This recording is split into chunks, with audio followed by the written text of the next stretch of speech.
Tonight on Catholic Magazine, we journey once again to the Cathedral Basilica of Saints Peter and Paul for a look at some of its treasures. We'll also go one-on-one with John Reiss, Bishop of Trenton, for a candid discussion on the Freedom of Choice Act, and later, Father Pat Lavin will share with us his thoughts on food, glorious food. So stay tuned, it's all next on Catholic Magazine. Your window on your world, this is Catholic Magazine. Good evening, everyone. I'm Paul Perillo. And I'm Pat Shelton. Thanks for joining us again.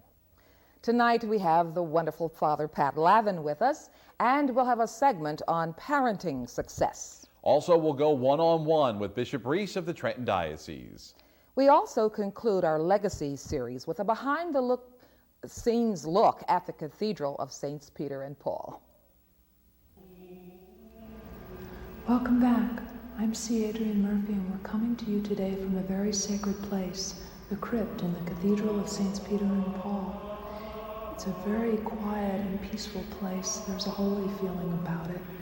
The walls and ceiling are of white Carrara marble, as is the altar where Mass is said once a month for the souls of the dead. Interred here are the remains of several of Philadelphia's archbishops and bishops, as well as some prominent clergymen. We're going to go upstairs now to talk with Lou Ferrero about another fascinating treasure of the cathedral, the chalice of St. John Newman. One of our most prized possessions and treasures at the cathedral is St. John Newman's chalice. The chalice was made in 1852 and was a gift to St. John Newman from the German Catholics of Baltimore when he was made Bishop of Philadelphia. The chalice is gold and silver filigree on the outside of the chalice. And there are enameled plates on the side of the cup depicting the Last Supper, the crucifixion, the entombment of our Lord, and our Lord's meeting the apostles on the way to Emmaus.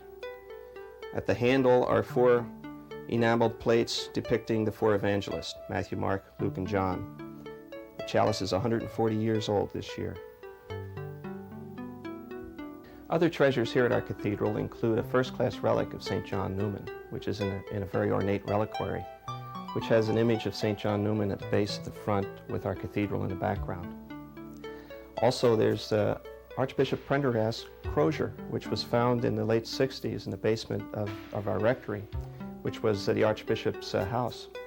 And later, in the early 70s, our current pastor, Monsignor Howard, refound the crozier, which was locked in the attic, and had it restored and polished, and is now kept in our sacristy at the cathedral. In more recent times, 2 of the side chapels were renovated and rededicated. This was done under Cardinal Kroll. One of them is a shrine to the Holy Eucharist, depicting the Last Supper and symbols of the Passover. The other is a shrine to the Sacrament of Holy Orders, or the priesthood.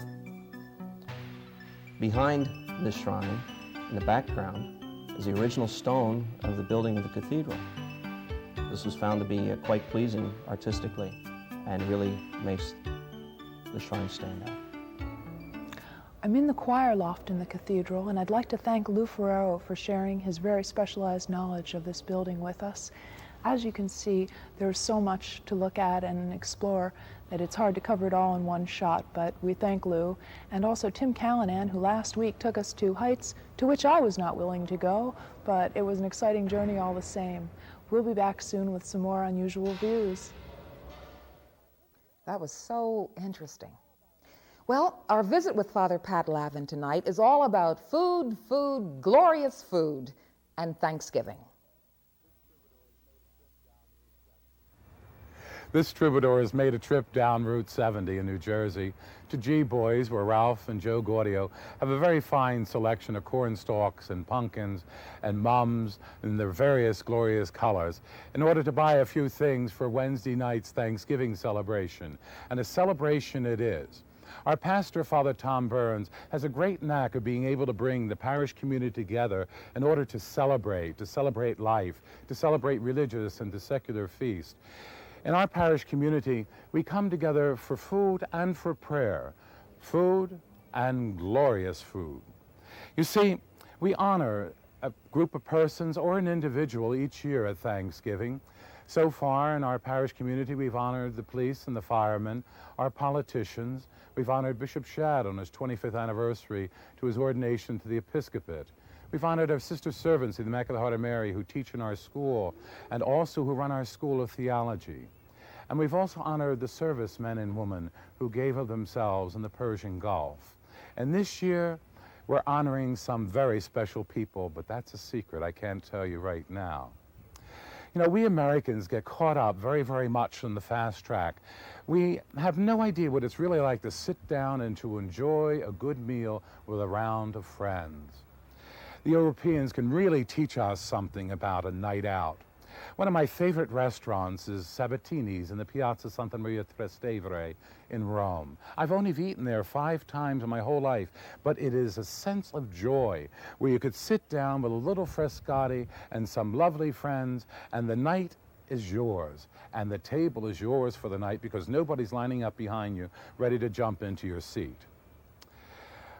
Our dinner will consist of all the normal things for Thanksgiving, but we also join together as a family, the priest and the sisters of the community and the invited guest, and we share the joys of Thanksgiving.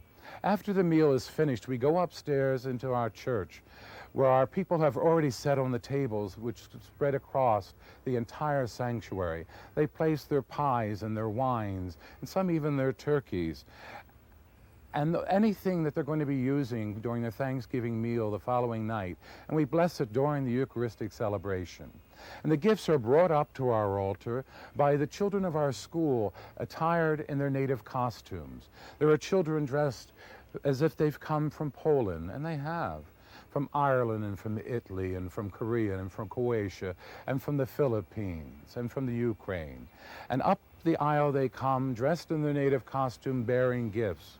Gifts to be blessed, to be taken home. Also, as the Eucharistic begins, the offertory takes place, our children, all of our school children, come down the main and the side aisles of the church, each carrying an American flag. And each one of those children, the white of them, the black of them, the brown of them, the yellow of them, march down the aisle and encircle our altar in order to give praise to the Father.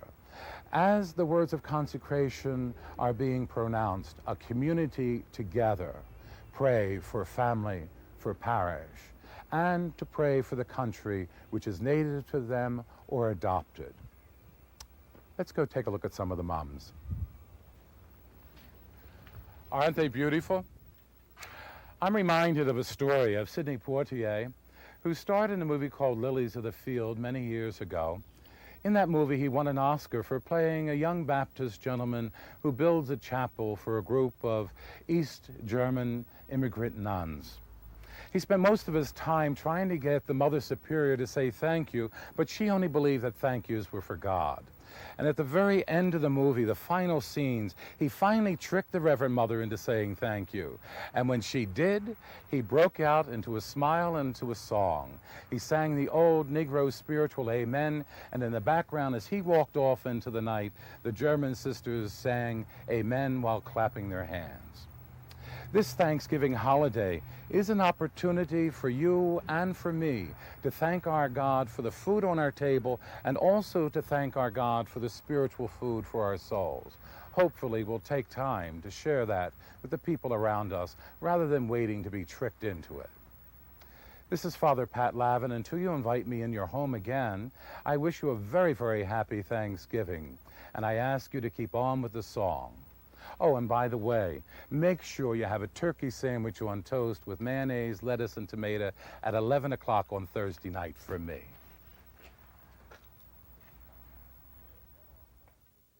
Thanks, Father. Up next, we go one-on-one with Bishop Reiss of the Trenton Diocese. One-on-one with Bishop John C. Reiss of Trenton is brought to you by The Monitor, the weekly newspaper serving Catholics in central New Jersey. Interviewing Bishop Reiss is Joseph M. Donahue, editor-in-chief of The Monitor. Thank you for talking with us on One-to-One, Bishop. I've heard you a number of times, speaking with groups, mention the Freedom of Choice Act. And you've said at the time that it's a dangerous bill that's before Congress. Can you tell me what's so dangerous about this? Well, there are probably many reasons why it's so dangerous, and one of it's that it really makes abortion absolutely available to anyone who wants it without any restrictions whatsoever. Mm-hmm. And that, of course, there'd be any state laws that were made would be automatically wiped out. They would be unenforceable. Even laws about notification of parents would be wiped out completely, even though those who propose the bill say it will not. But actually, when you read what the bill is advocating, it will wipe out any kind of limitation whatsoever. Mm-hmm. And it'll also be dangerous for some of our Catholic hospitals. There would be no way, there's a possibility that they could be harassed by legal suits if they refuse to perform an abortion in accord with our freedom of religion and our morality. Mm-hmm. So they would be could force Catholic hospitals to perform abortion, even if it's against their mission statement, against their regulations, against what their medical boards have put into place. So it would wipe out any limitation on abortion at any time during the pregnancy, right up to the, everybody said the last minute. There'd be no way. In addition, not only would it take away any kind of a limitation, but it would also probably be fostered by our tax money would be paying for abortions. That's part of this bill. And that's what makes it so dangerous for us. So really something that's billed as being freedom and choice is really lacking in freedom and lacking in choice. It is. It's going to take away the freedom of our hospitals. In one sense, it would take away the freedom of the state. The state is supposed to do a lot of the regulating in government. It would be taking away from the state what they should have in their own jurisdiction. Even, I don't know constitutional law, but there would be this conflict between the federal and the states. The state would have no choice. I don't know about the doctors. I think there's a little caveat in there that the doctors would not be, could say no, they would not perform it. We're not sure, because the law is so simply stated, it doesn't affect the doctors. Although some say that the doctors will be free and nurses would be free to say no, they will not be in the operating room or wherever these abortions are performed. But the hospital would not have that. The hospital does not have that exemption. An attempt has been made. Those who are for life in the Senate, and perhaps I guess also in the Congress, that the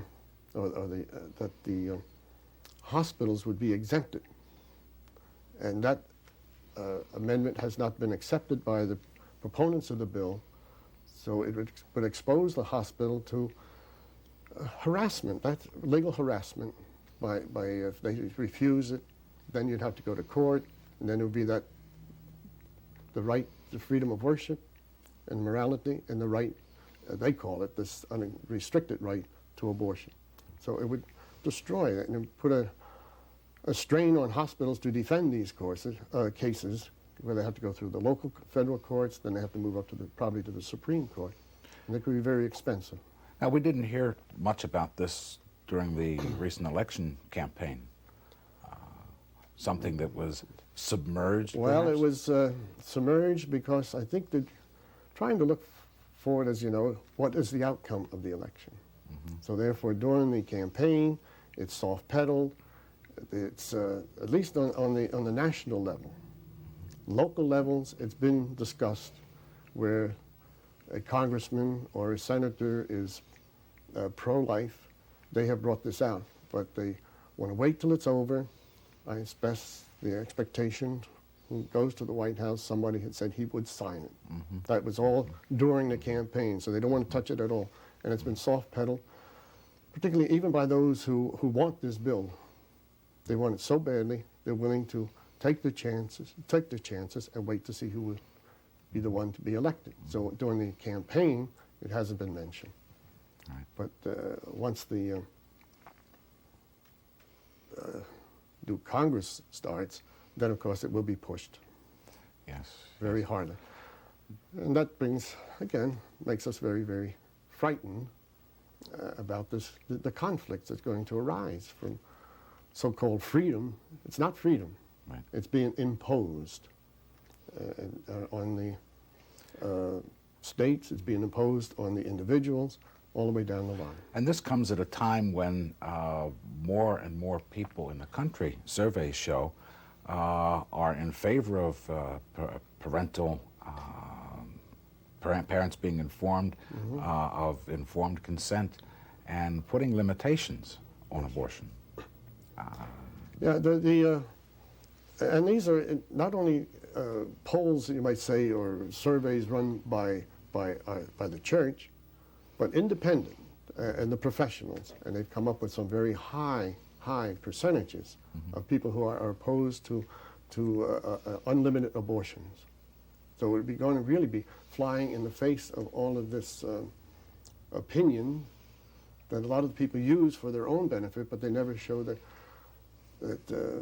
most people are opposed to abortion on demand. Many of them, the majority, favor some type of parental notification, if not just the parents, if they have to go around with a legal consultation through a judge, yeah. to assist the person, the child, or the one who's pregnant, and maybe even exempt them from making that notification to the parent. It would almost prevent the doctors from telling the patient, well, this is the danger of abortion, and if it's a lot of these persons who are obtaining abortions, it's not the first one, it's second, third, fourth. The doctor couldn't tell them about the dangers to their own health. Right. So it puts a little, they like that expression, gag rule, on the doctors. And you don't have to do this. Just go right in. The doctor's supposed to just go right ahead. Or if they're, I don't know whether all doctors that perform these abortions, but again, it's what's that big danger there? Yeah, they speak of it as codifying Roe versus Wade, but perhaps going even further than Roe versus Wade, because it seems that recently the Supreme Court has been modifying Roe versus Wade. It has been we're here in Jersey and next door to Pennsylvania, and we're all right, right here. The state of Pennsylvania has some regulations that are in accord with Roe and Wade, and it had been accepted by the Supreme Court. That would be wiped out because it's a state law, and this bill would wipe out all state regulations, even those that are for the benefit. A child in school gets a headache and goes to the nurse cannot even give that child an aspirin without parental permission. And they want to say this procedure is invasive of the body. It's not just something you take a pill and swallow. It's not from outside. It's very invasive, has a lot of dangers, and yet they want to say no permission at all. Just go right ahead. There are some people who would criticize you for speaking out on the Freedom of Choice Act, saying, what right do you have as a religious leader to speak out on this matter of public policy? How would you respond to that? Well, as a religious leader, I'm also a citizen. So therefore, I can claim my right as a citizen to speak on any issue, any law that's coming before a legislator, whether it's the state legislature or whether it's the federal. Besides, as a religious leader, and precisely on that point as a religious leader, and all of us, we have to be concerned with what are the moral effects of this action. Like the crime of murder or the death penalty. Morality, some say, well, morally, maybe the death penalty is not, it's not immoral. However, for the sake of being consistent with life, we say we shouldn't do it. So you take a stand.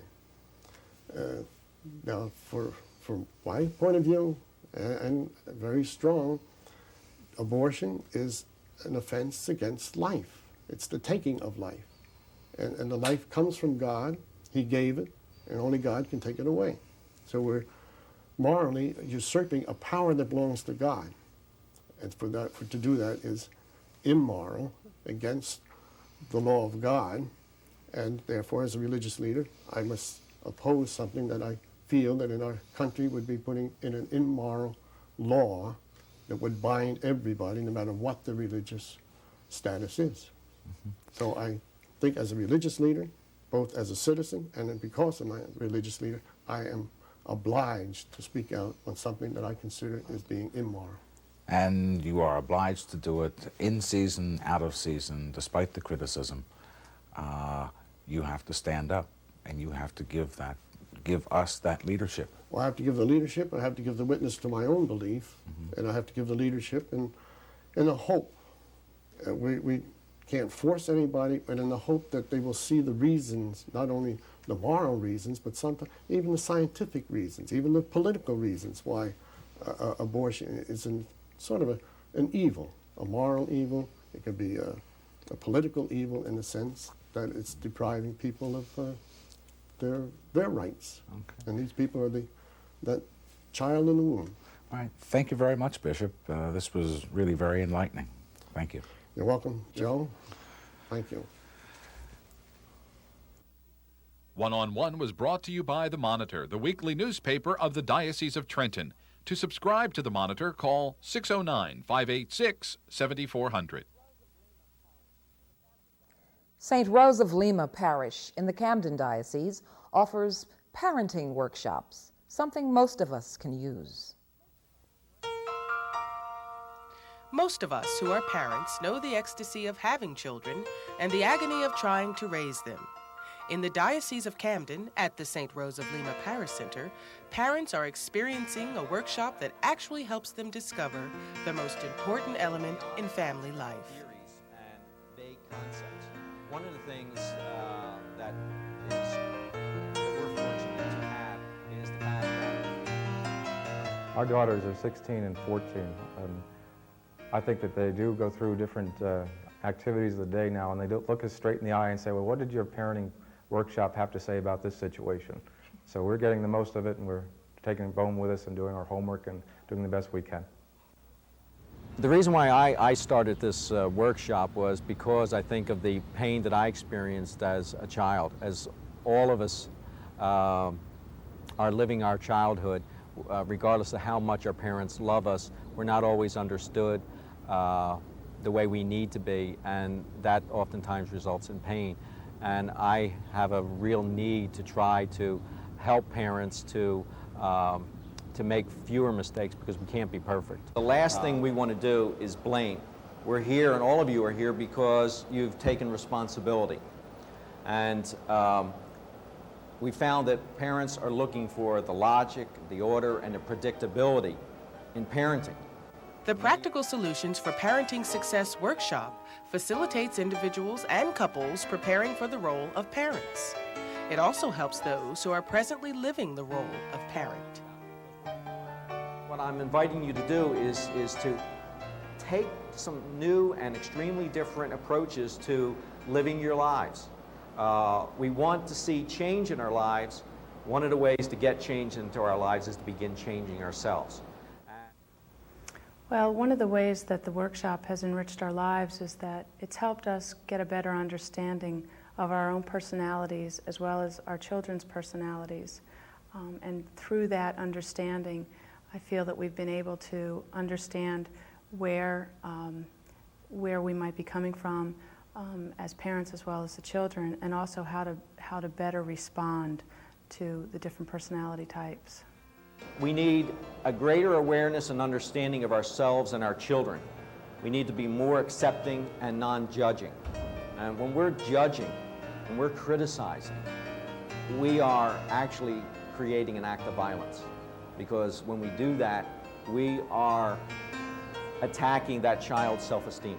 Well, what I really think is important to parents is to have something concrete to work with. So many of the books you read or the courses you take don't give you any tools to work with, and I like this because it actually, you filled out a questionnaire, and you had some answers, and you had tools to work with, something that concrete, and I really liked that. The goal of the Parenting Success Workshop is to improve the quality of family life. According to Bob Lanzalata, his job is to help individuals in their efforts to increase their self-esteem. The result? A healthier, more loving, productive member of society. Humor is another very positive tool in reducing tension and stress and creating harmony with the kids. Whenever we can just make a joke of something and you can just feel the tension disappear in the room. And when that tension disappears, then you have a chance to discuss the situation with logic. As long as that tension is there, you don't want to get into any logical discussions with the children. We all know that we have an impossible job. The good news is that we can accept the fact that it is an impossible job, that we can't be perfect parents. But unlike many of our parents, we have opportunities now to gain new knowledge and to also develop some specific skills that can help us to reduce the tension and stress in our families and create that loving environment that we all are striving to create. Each parent has to find their own practical solutions. We're not providing a laundry list of do this, do that, and do the other thing, and your world's going to be perfect. It won't. We live in an imperfect world. We're not perfect parents and never will be, and so therefore our children aren't going to be perfect children. But if we have more realistic expectations and then have tools to work with what comes out of those expectations, we're doing things in a more practical way. Well, that wraps up this edition of Catholic Magazine. I'm Paul Perello. And I'm Pat Shelton, but I'm going to sneak in a happy birthday, Paul. Oh, well, thank you, and same to you, coming up on the 24th. And good night, everyone, and happy Thanksgiving. Happy Thanksgiving. Good night. We welcome your comments, suggestions, and donations and encourage you to write us at Catholic Magazine, St. Charles Seminary, 1000 East Wynwood Road, Overbrook, PA, 19096, or call us during regular business hours at 668-9842. SEP materials for Catholic Magazine provided by Tague Lumber Incorporated, serving the Delaware Valley for over 75 years. And by John Wanamaker, fine stores in the Delaware Valley. Legacy with C. Adrian Murphy is brought to you through the courtesy of the Joseph Grayton Institute at Old St. Joseph's National Shrine.